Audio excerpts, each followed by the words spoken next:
What's up, everybody? It's your Woo! boys Gin and Juice back at it again. And today we're talking about a few things. But first off, we're going to start with collecting in 2025. And then we're going to navigate down to, talking about whatnot and my experiences on there. Yep. So let's just jump right into it because I really want to push I really want to push the narrative of collecting in 2025 because collecting is just so fun. It's so, it relieves a lot of stress for me, allows me to, clear my mind and really focus on something that I truly love. And that's collecting cards. And I have my own little, thing where I'm collecting like rainbows of particular players. Yep. And I'll show a couple pictures up on screen, but like I got my Gilbert Arenas rainbow I've been collecting recently and some fun little stuff. But also, I want you to go down a little path and tell us a little bit about something that's big that's happened in your collecting goals recently and with a couple of cool cards that you have. Right. So I guess, back when we started the channel, we kind of, we're just opening product. And at the time, the Pokemon hype wasn't too crazy and things like that. So I kind of being my hoarder nature, I kind of just like collected everything. And then when we got into the sports card side of things too, it was just kind of like collecting everything that I could hold on to. But, that's kind of changed over the years where I've realized now I need to maybe like slim down my collection, like really be focused on a lot of things. Cause there were lots of highs in sports card collecting where, we pulled like the Zion booklet, FOTL exclusive from Opulent. And, we thought that was going to be like, a really big card at the time, maybe like 50,000, could be more depending on how Zion does. And then, so now I think it's like just maybe a couple thousand, but I'll bet. So with those highs and lows, seeing that, and it's like, I've kind of shifted my gears a little bit away from the sports card scene in terms of like the ultra modern stuff. And then mostly focused and trying to focus more on kind of like the proven players, like my Tom Brady's, the Kobe Bryant's, I hate to say it, maybe LeBron James rookie stuff, maybe, I don't know, but maybe Michael Jordan 90s, stuff like that. So things that I've, been tried and true, proven. And so in that journey, I had attachment to some of my booster boxes and things like that. But at the end of the day, it didn't bring me happiness. So I had to and in turn, I traded a huge portion of my sealed collection, both vintage and modern, to kind of get two cards that kind of like are grail cards. Like one of them is definitely like one I've been chasing for a long time. The other one just happened to be kind of a surprise chance that it came into my collection. And so I did a really big deal. It was kind of bad timing because we picked it right before the first ice snowstorm came through. Like, got it. So this is recent. Yeah. Very recent. And, we kind of got nervous because, we overnighted everything. But obviously with weather, you can't really control, and they're not going to refund you for overnight. So it made it here to me and it made it there to him. I had to ship like 4 like 50-pound boxes. And a lot of the stuff that you switch to, and we'll show the cards here in a second, folks, of what he's talking about. But we wanted to give some more context of how the deal became. But what we're really talking about right now, from a majority of the stuff that you sent, was more on the Pokemon side, right? Yep. So a lot of Pokemon. Did you include any of your sports card collection in it? The little bit that you still have? No. I still have it. That's mostly going up for eBay and eventually maybe, some of the shows to try to sell and see. Okay. So this is going into your personal collection for more of the TCG side. Yeah. But it kind of applies in whatever you're doing. It's like, yep, buying and holding on to things is great, but you kind of got to figure out when is the right time to let it go. Yeah. Luckily for Pokemon, it's been a constant like increase, but it's taken like the 4 years of me collecting, to get to the point where it is. Yeah. But it's like with sports cards, there's too much of up and down, so it's kind of riskier to invest in some of the newer stuff. So, but I hear you on that. All right, so we got one Japanese Pokemon and one vintage Magic. Okay, let's save the Magic one for last. You sure? Or do you? It's up to you. No. I think this we'll save this one for last. Okay. So for me, my childhood was like growing up at the start of like Pokemon and Magic. I did more Magic than Pokemon. I think I remember like Ice Age and playing with my cousin and, you know, buying Pokemon Magic cards from my neighbors and stuff like that. And so, you know, this is kind of like the grail card for my collection. Okay. So what you're saying is you're old. Got it. All right. I'm old, yeah. So as you can see, whoa. yeah, very vintage, very Beta Black Lotus 9.5. Oh my goodness. So like, do me a huge favor. Yep. Tell me, so you said beta. It's a keyword here is beta, folks. Yeah. Beta Black Lotus. So tell us about this real quick. I know there's like probably 3 or 4 different tiers, just for the people that don't know. So first is, I think it's alpha, beta, and I think it's like 2nd edition. Then there's 3rd and so and revised, right? Yeah, revised, yep, and things like that. So this is like the 2nd printing of Magic cards. Would you say this is like shadowless compared to like a 1st edition and then goes shadowless than base set if it was like Pokemon? How would I? Yeah. Because this is basically yeah. I would say that this is probably like shadowless, and then 1st edition would be like alpha. Okay. This is insane. I mean, this is a huge card. This is definitely a card on my want list for a long time. And I you know, the guy who I traded to kind of offered me beta Black Lotuses throughout the years, but I kind of just was never ready to pull the trigger. And when I was deciding to clean and consolidate, the opportunity came up to add this to my collection. So wow. So for those of the, you know, people out there that are not really big on the TCG side, to give you guys a figure of a price, Drew, do you mind kind of sharing what that price is of what this value is? I think we valued at this around 100,000. Okay, holy smokes, guys! This is massive, massive card. Holy smokes, Jen! You added it. And then there's 8 other cards to add. What they consider the Power 9. Okay, so are you going to try to collect that Power 9? I'm debating. Okay. Now, this is like the pinnacle of them. Yeah, this is the best card in Magic, right? The only one that's better than this is probably going to be the Alpha, but that's you're talking. But that's even more buku bucks. High 7 figures or 6 figures at that point, maybe even low 7 figures, in a really good condition. Yeah. So 9.5, really good.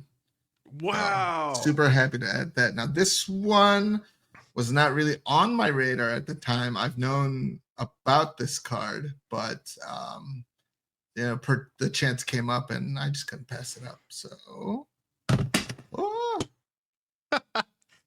that's why it's encased. But hold on. I'm gonna edit that part out. 3, 2, 1. All right. So here we go. The Secret Super Battle #1 trainer. Wow. I believe these were given out at the first official Pokemon tournament back in the day in Japan. And I believe I've heard that there's only maybe 7 copies out there, potentially. So I'm not exactly 100% sure, but I believe that there's not too many copies out there.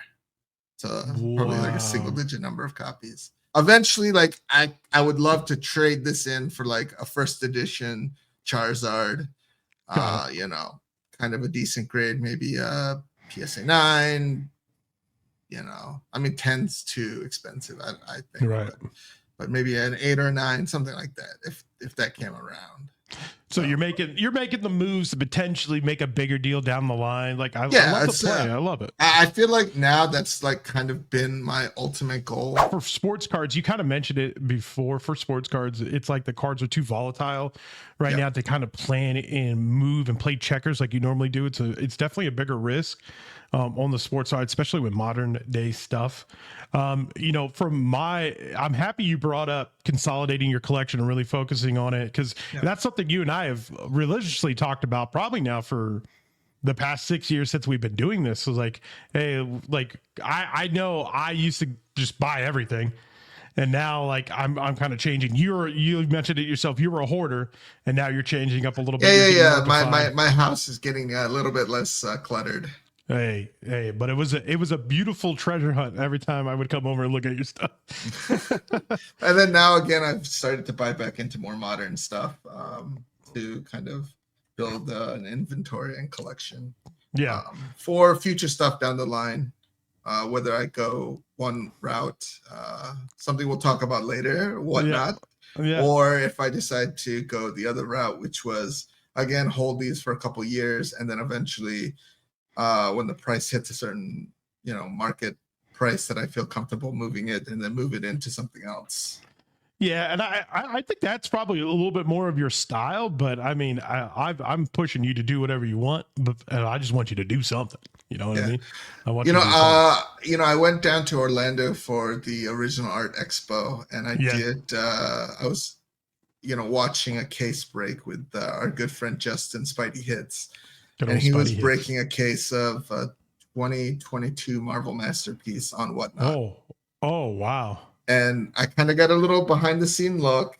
And I got to see some of the numbers that they did, and I'll tell you what, I was very surprised at the numbers that they did that night. In a good way, right? Obviously, yeah, obviously, they have a big following and a Sure. big hype, but if done right, I mean, it is a kind of a easy way to make an income. Sure, agreed. And like you mentioned, we'll probably touch on that here in a little bit because my experience with Whatnot has been I'm very curious about your experience. phenomenal. So I'll definitely pull back the curtain a little bit and we'll talk about that.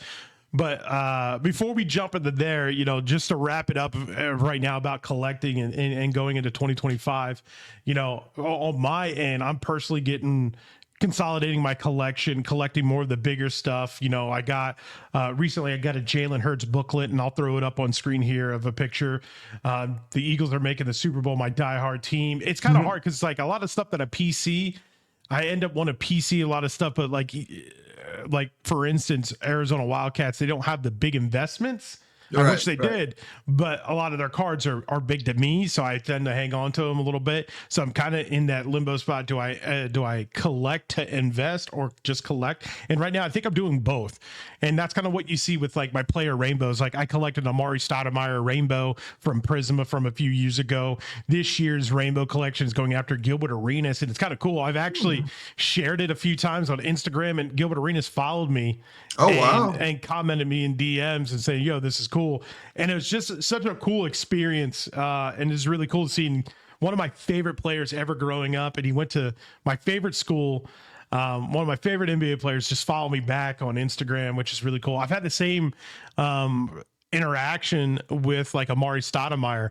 I posted a signed jersey from him and one day, and I said my goat, and he liked it and said, "Yo, I appreciate you." Really, and I said, obviously, you thanks for responding. You're one of my heroes, and it was just really cool to have those interactions with athletes out there, and that kind of inspired me to continue to push and do like these rainbow collections and these really focused collection building on my end. And I decided to get rid of I used to just collect every Eagles card, for instance. Now I'm collecting more of certain players, more high-end autos, and I'm getting rid of a lot of just the random parallels unless I'm doing a particular rainbow of somebody. And you're kind of doing that with your LaMelo collection too. Yes. You've kind of shifted focus a little bit on the autos and certain types of autos, whether they're on card and things like that, and moving maybe some other pieces that aren't. Yeah. Hey, LaMelo's starting to play good again. So he dropped like 50 points. He's like the number one fan-voted all-star player. He just needs to get on a different team. So I moved away a lot of the Prism stuff. I do have the autos like you're mentioning, especially the on-card autos. Don't want to really do the sticker autos. I don't think LaMelo is going to be selling much or signing much, anymore. So especially with this whole relationship with Topps and Panini, I just think he's going to be most likely done. So any auto of any type of card that you have in LaMelo that's more of the high end, and especially if it's on card, I think it's just going to continue to skyrocket a little bit. So I'm super pumped, super happy with that. And we'll see where it goes. I kind of have the same thing.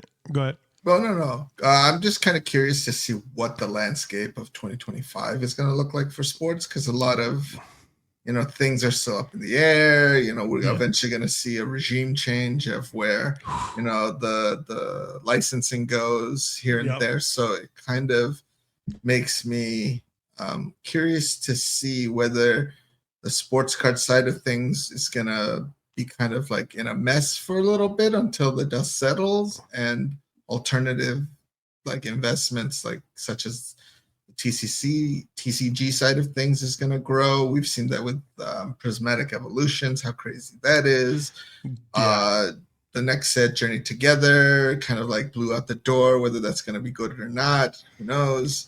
Well, And then they obviously have, the new Team Rocket set is yeah, coming out. Glory to the Team Rocket. If you look, everybody that's starting to get back into Pokemon, if you don't know this Pokemon set coming up, that is going to be I'll call it like a relook back at the original Team Rocket set and just bringing Team Rocket back in.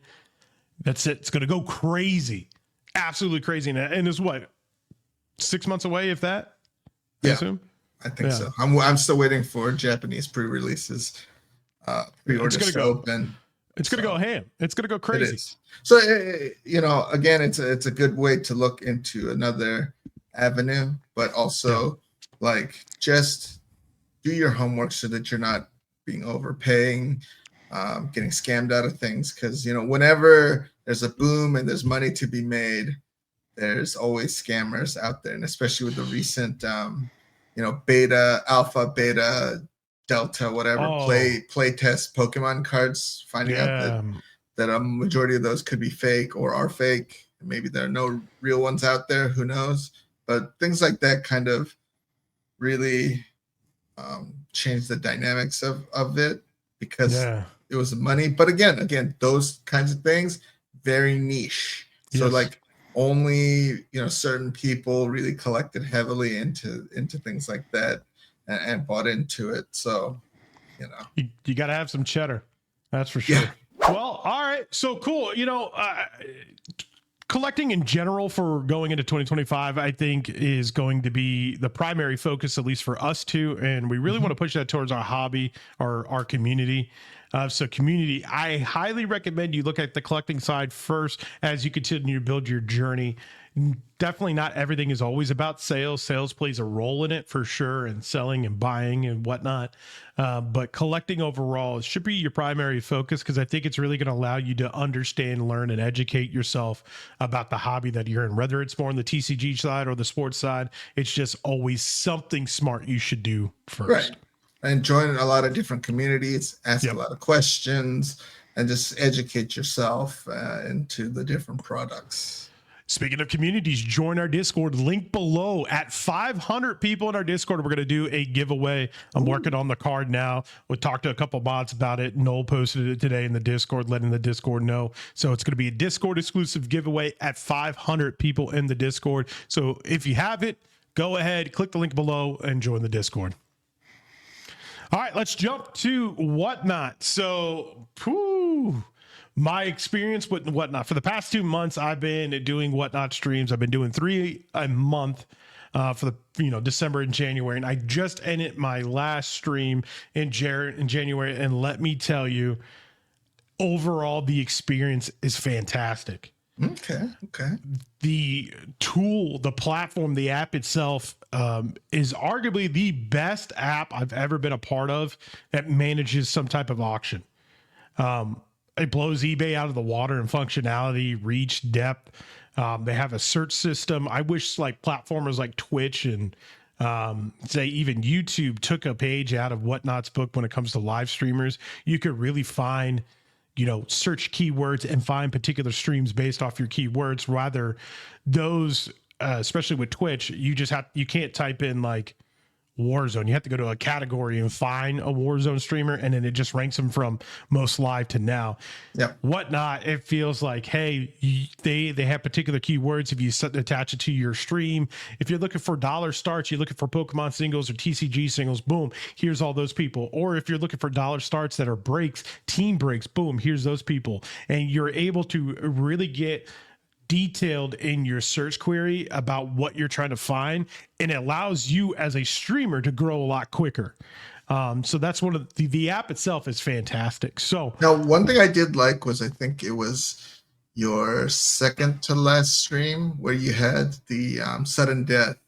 yeah, And you ran into kind of an issue of getting rid of that. But I love the live support was there to quickly help you get that resolved rather than you having to either like stop your stream and restream again, or that's kill that vibe that we had going, yeah. and then like have to do it all over again. So that was Yeah. one really cool thing I liked. Yeah, and I'll touch on that too a little bit. I mean, you hit the nail on the head. Like, you would think if you ran into an issue with the stream, you might have to restart the stream, or you might have to, like, if you reach out to support, it's going to be like 1 or 2 days. I was able to reach out to support live on stream. Yep. They notified one of the people that have talked to me before, and they got in, they notified direct support, and they were walking me through fixing things live. And I didn't have to turn off anything. I still ran some auctions in the meantime. We still kept the vibe going and everything that you talked about. Really good. It was really a positive stream. It was an awesome experience from that support standpoint. And, it was more of, I ran into the issue because it was more of me not understanding the platform still. I mean, hey, I've only done 6 streams, and I'm trying to teach myself, and there's a lot of helpful videos. And what's cool is a lot of support guides you to a lot of YouTube videos and some like help articles that are really, educational. So if you have a lot of time on your hands, this, again, with everything you do, you got to do research, just like you're collecting it's funny, like you're collecting or whatnot. I always use the word whatnot and not the context of the app, but as as talking. But anyway, not to get off on a tangent, but you could look up a lot of stuff and learn and educate yourself pretty easily on the app. It's very self-explanatory. Yeah. So, like, now you had 6 shows, I think 3 each month. They were almost like, what was the time in between? Like a week in between? Yeah. So I definitely learned a lot about that. Right now, it was in January, it was every Tuesday, the last 4 Tuesdays of the month. Yeah. So every week I had one the last 4 weeks of the month. I think I would do it a little bit differently.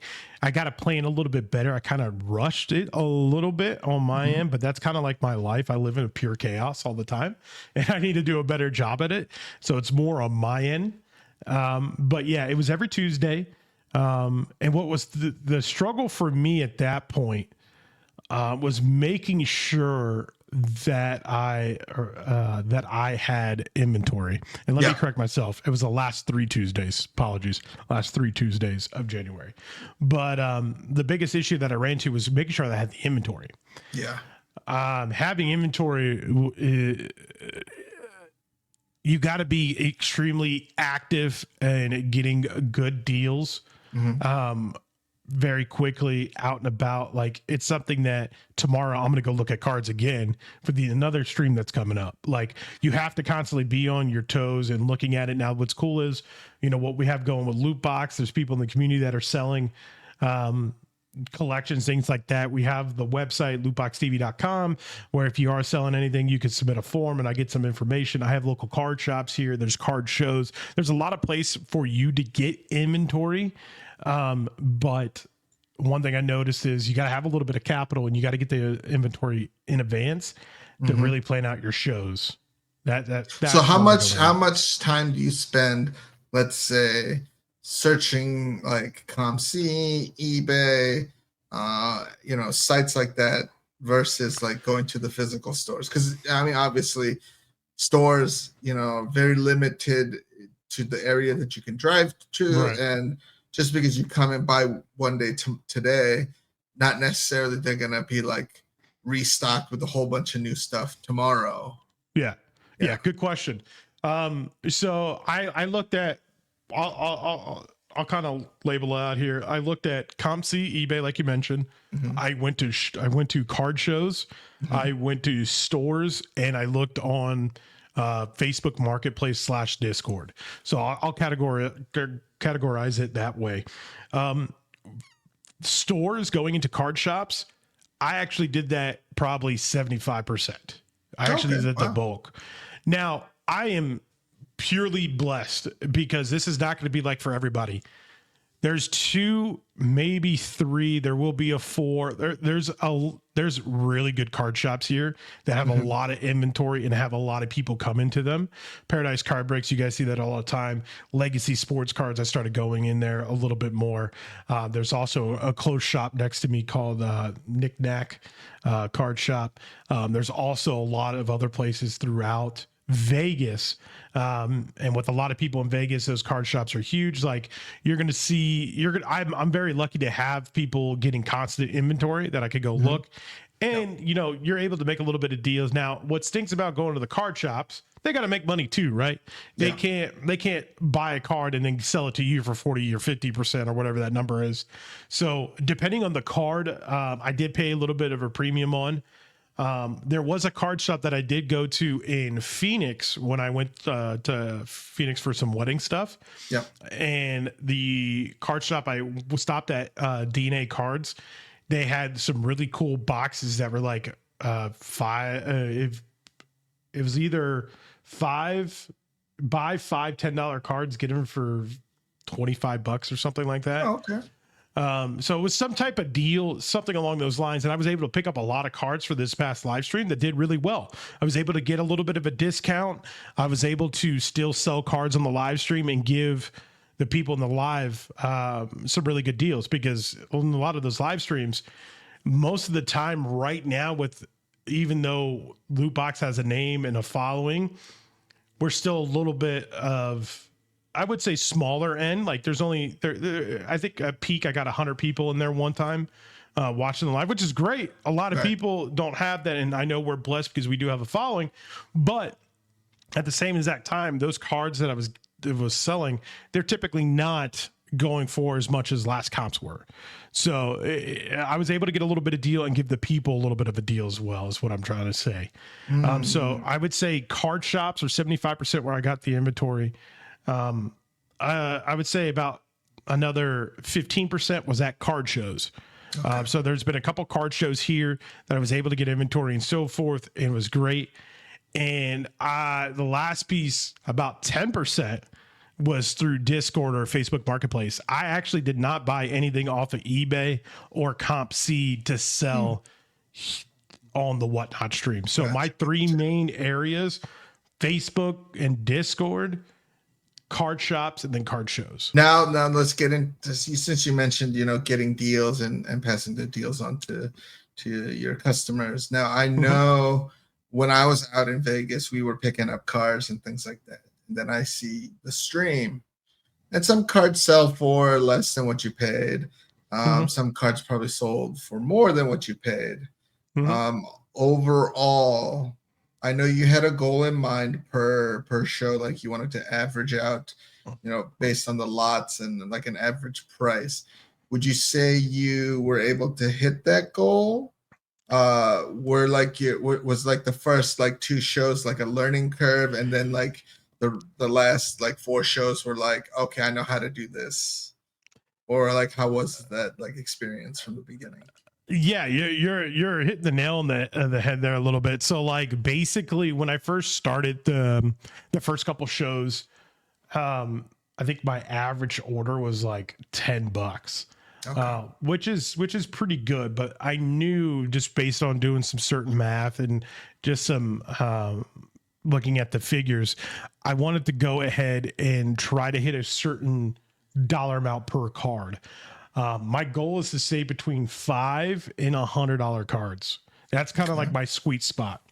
Rarely you're going to see me auction a $500 plus card. I'm not into the high end stuff. I'm looking for, I'm there for a lot of collectors that are looking to build their sets, maybe collect, maybe buy it themselves, and they think they can flip it themselves. So however you want to look at it, the range is going to be from between $5 to $100. I wanted to get my amount close to about $20 to $25 per order. I think that's like a good amount. So if I end up buying a card, as long as I average, so say I buy a certain lot, Right. And I try to at least do 100 lots minimum on a stream. And if I buy 100 lots, now lots could be one card, it could be 2 or 3 cards, however I want to bundle it. As long as I stay at an average of $20 per lot or $25 per lot sold, and I'm buying the lot for say $12 a lot, I still have that $8 wiggle room where I could potentially make some money. And in return, just because I'm making money doesn't mean I'm still selling these cards for comps. Typically, like I mentioned, from my experience on Whatnot so far in the 6 shows, the cards have been either right at comps or below comps. It almost rarely never goes above comps. And I know that was some of the comments like we read before, like cards fly off the shelf. They go for way more than what they normally are. I think the buyer is a lot more savvy and understandable, which is great. That means they are doing their research. Yeah. So I as long as I stay within that particular realm of that $20 to $25 per order, which I'm at now, my average order is actually $22. Oh, nice. Okay. Just to lay it out there. So after all the streams, it's about $22. So I'm right where I want to be. And like, for instance, I purchased a lot of cards and it averaged out to be $7 a card. Okay. And this past live stream, I sold a lot of the cards for, say, medium of like $6. There were a lot of the cards that sold for 10 plus, and maybe 3 or 4 cards that sold for a couple bucks. So I averaged out those particular cards, still helped my average stay high overall, but that helped my average because I was able to get that lot for about $7 a card. I averaged out about $10 a card on that lot that I sold, which was really nice. Which was really nice. So I was making almost $3 a card per se, which also, you know, I'm telling everybody here that, hey, my average on a live stream, I average about $22 a card or a lot sold.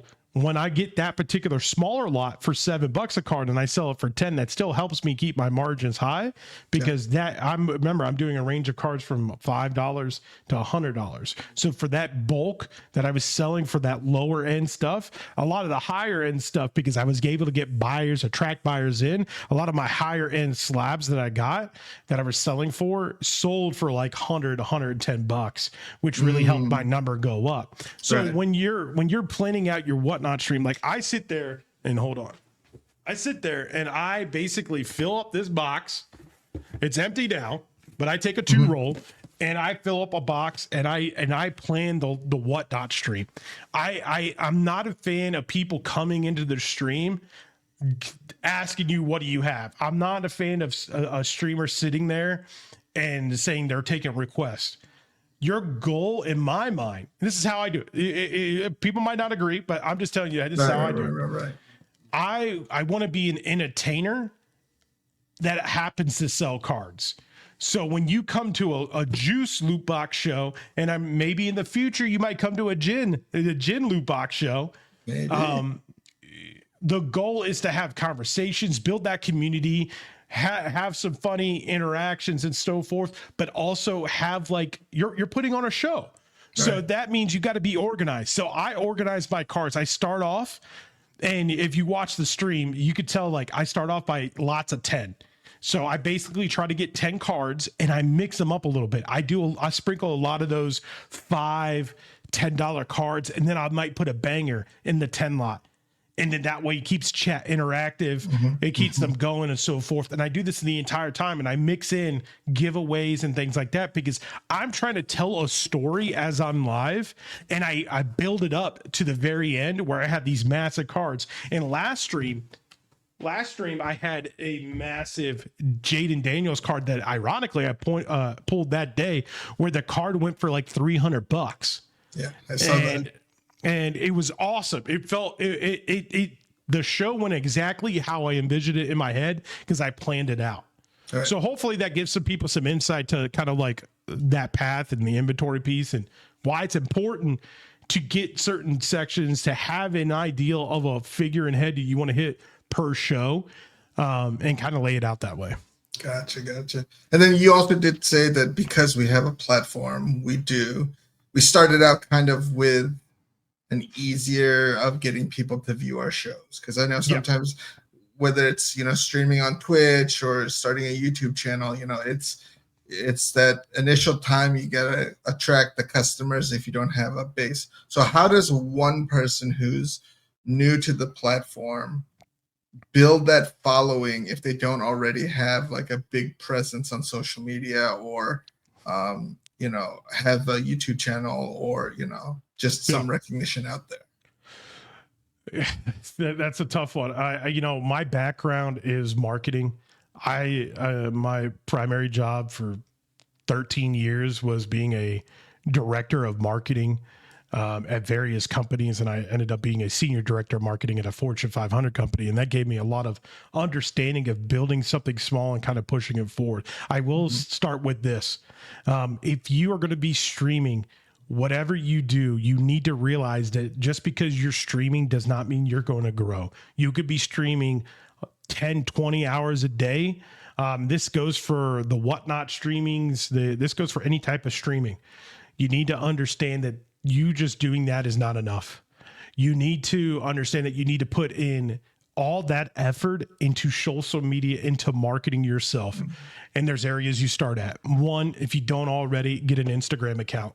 You got to build up your Instagram account. You got to post daily. You got to be consistent with that. That Instagram account is going to help you build the WhatNot channel. It's going to help you build WhatNot. WhatNot's a great platform, and they have the best features of any streaming platform, period, to help you get found. But you just need to understand there's always more to that. Right. So that's where the Instagram comes in. You got to market yourself. So you start that account, you start building it up and posting every day. You don't have to be an expert. You just got to be consistent.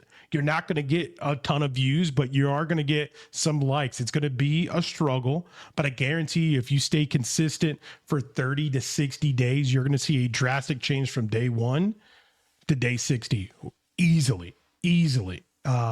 And there's plenty of strategies. And if you guys want a strategy for Instagram, leave a comment below. I will make you all one, and I will share it in the next podcast. Because that's one of the things I really enjoy doing. The second thing is, a lot of you might have saw it, but utilize Facebook advertisement. Now, you don't need a big budget. You do not need a big budget to work on Facebook. Like it's simple. So for instance, I think it was like $5 a day. I basically took $200, and for the entire month of January, I made a Facebook ad targeting sports card collectors to get a free $15 from WhatNot. And it ran, and so many people hit me up, dude, I just randomly saw you in an ad, and it was your WhatNot ad, and Kat got it. I got it a few times, but that ad I put together, I targeted a certain amount of individuals. I just made a video and I put it up, and there's step-by-step videos to show you how to do that. You trust me, you don't need to be a rocket scientist. You don't need to know a bunch.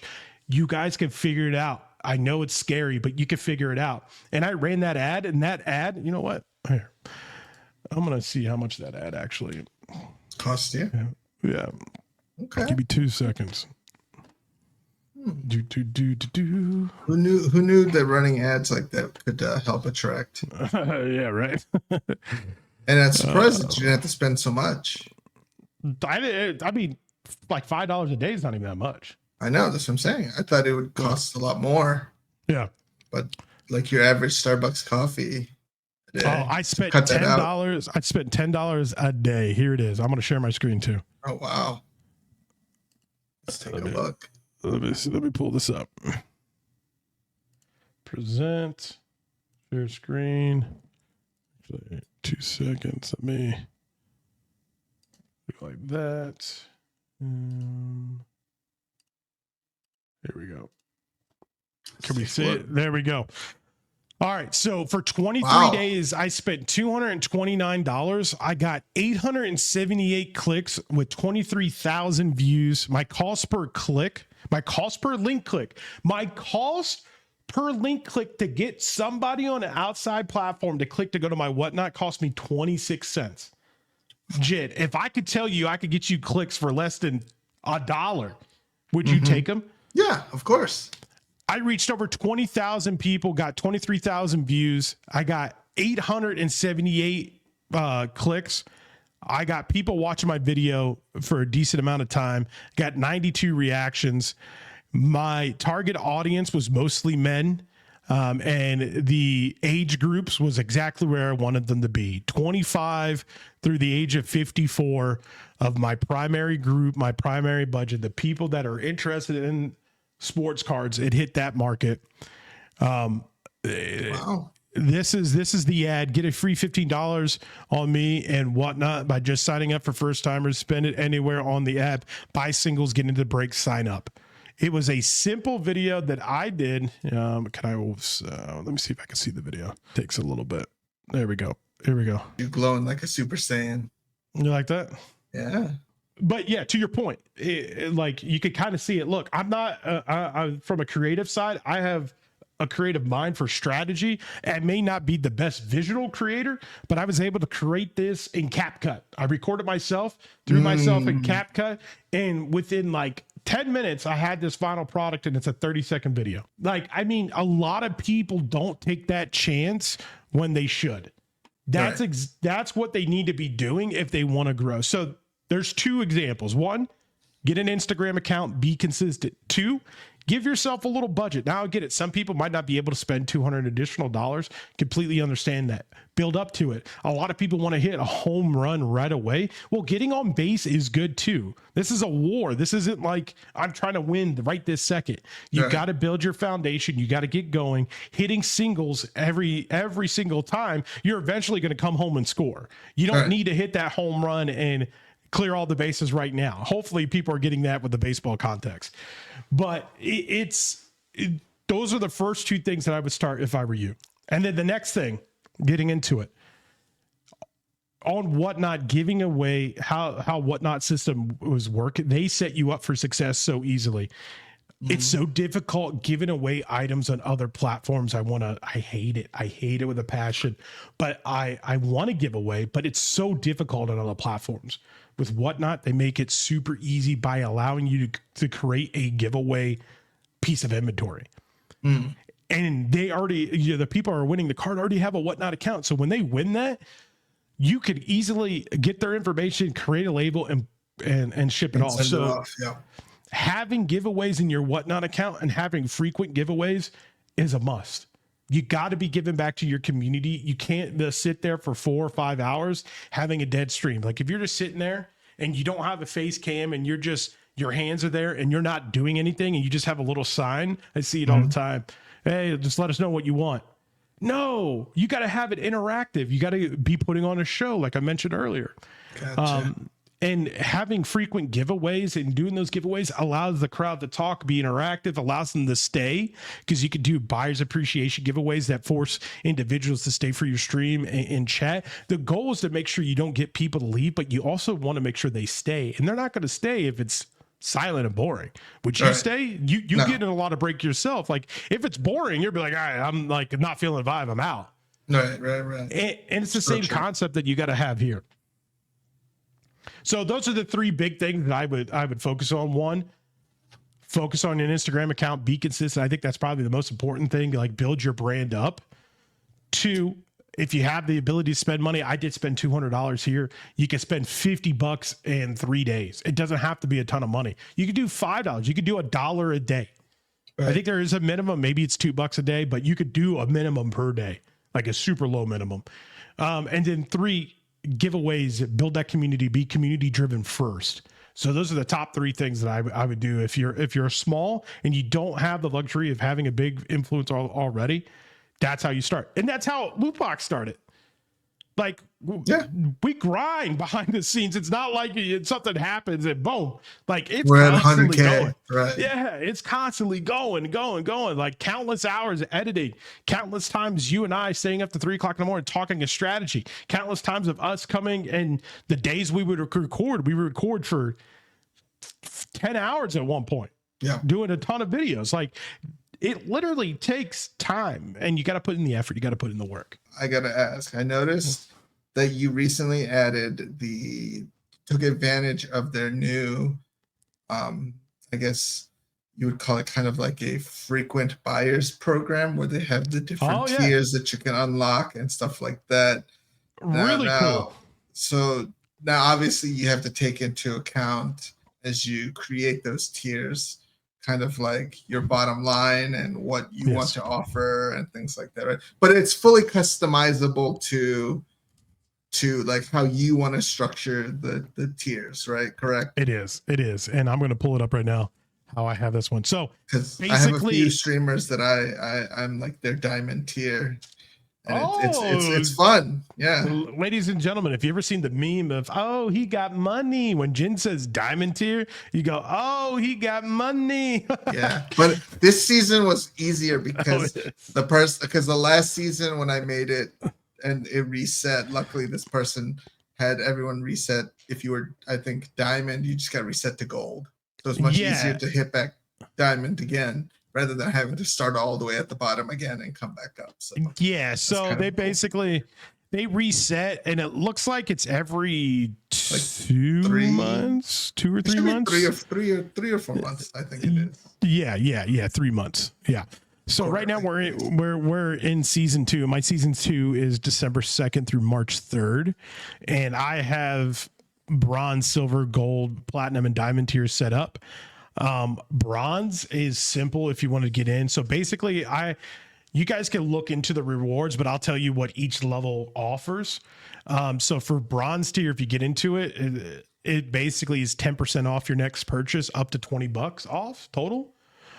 Which is kind of cool. I mean, that's basically if you watch 3 streams, you can get up to $20. Yeah, that's the greatest thing. Like you don't even have to buy anything. You could just be there for 3 streams and stay. Like I think there's a minimum watch time, but just do 3 streams and then boom, you're already bronze and you already get like coupons that you can use, which is pretty cool. There's 3 different ways to get bronze. It's watch 3 streams for me, purchase 3 products at any price, or spend $50 or more. So you do one of those 3s, boom, you're bronze tier. Silver tier, you have the requirements different. It removes the freeness of like watching shows. You would either have to purchase 6 products or spend $100 or more. You get 20% off or up to $30. Gold tier is 40% off up to $100. Platinum is 50% off up to $150. And diamond tier is my highest, and I did make it pretty high. You got to spend at least $2,000 or more and purchase 50 products, and you get 2. You can do this twice. 70% off coupons up to $250 off. Wow. Twice. So I mean, to give you guys all an example, earlier in the show I said I had a big Jaden Daniels, and it sold for like $300. The guy who won it was silver tier, and he used his coupon and used 20% off. Oh wow. I think it was that, or 100, or he might have been gold actually, and used 40% off up to $100 off. So I only got $200. It was like 205. So yeah, it had to be the gold percent, or the gold tier. So he was able to bid the card up to $300 to beat the other person, and then he used his one-time coupon code at gold tier to basically get 40% off that card, or up to $100 off, and he got up to $100 off. Wow. So I only got $205 for it, but guess what? That's a price you're willing to take, because now that person hit me up. He's like, dude, I got to steal. This is great. I used my coupon. He's so happy he's going to come back and spend more money. That's what a lot of people to land the plane on, like marketing and stuff. You got to be able to envision the long-term goal. Your goal is to build a community. Your goal is to take care of your customers. I care about that first. Obviously, I'm not doing this for free, but also at the same exact time, I want to make sure that I'm taking care of those individuals, because those individuals are going to be loyal to you. They're going to come back more. They're going to be able to get, buy more product from you. And they just appreciate that. If you're not doing anything like that, and you're just sitting there mute, you don't have any type of giveaways, no rewards, no nothing. I'm not saying jump out and make these rewards right now, but you got to keep that in mind. But if you don't do any of that, you're not going to make it at all, in my opinion. I see.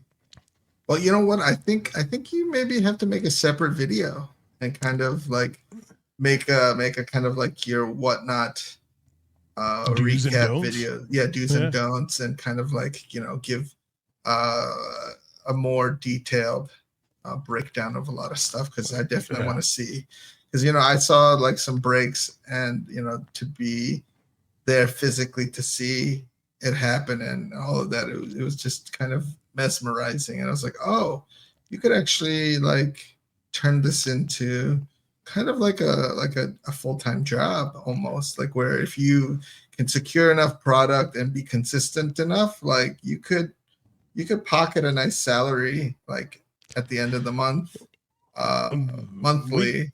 Yeah. We always talked about our goals and aspirations for what we wanted for Loot Box. This is one of those avenues, and I can see it clearly now.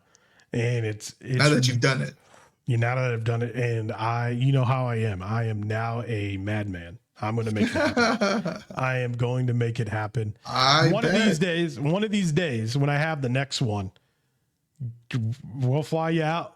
You're going to be with me, and you'll run one with me for the full 3 hours. We'll be in here. We'll make it hot. We'll start sweating. We're moving product, baby. We got the music going. It's a real jazzercise type of thing. Yeah. I see Kat's involved. She's always in the back. She is. We got the little team going. We got to keep building. We got Noli Bear. He's fully committed. I got him. Houdini. This is random. We got Houdini. I got Noli a Loot Box email too, by the way. We're building people. This is probably too much. We'll probably talk about this outside. Yeah. We're building people. We're building. It's good. It's fun. It's good to see. Well, all right, ladies and gentlemen, that is today's show. I really appreciate you guys coming out and watching. And make sure you guys go give Jin Collects a follow on Instagram, me on Lootbox TV on Instagram. Subscribe to our YouTube channel. Check out our pages. Jin's got an eBay. It's listed below. I got an eBay. I got a WhatNot. Jin hopefully has a WhatNot soon in the works. But well, I mean, I'm already on the app. I just need to start selling. Right? There we go. There we go. All right, guys. Until next time, we'll talk to you soon. Deuces. Ding dong, they just think they are. Another little wannabe gangster trying to play hard. Ding dong, they just think they are. Another little wannabe gangster trying to play hard.